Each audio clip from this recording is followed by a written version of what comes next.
Hi, it's Mark with At My Home, and today we're going to take a quick look at the Belkin USB-C to HDMI plus charger adapter. And what that means is that it takes in both a USB-C Thunderbolt 3 connection, which will give you the ability to handle up to 4K 60 on your HDMI. So imagine you have a TV set, you want to hook it up to your laptop, that's HDMI.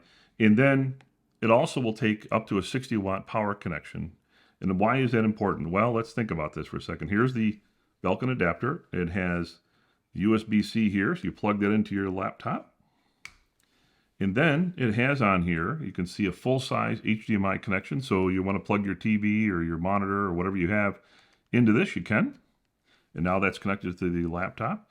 And of course, you want to power it. So now you can plug a USB-C power cord into it, and boom, there it is. I now have the HDMI connected up, I have power connected up, all into my laptop.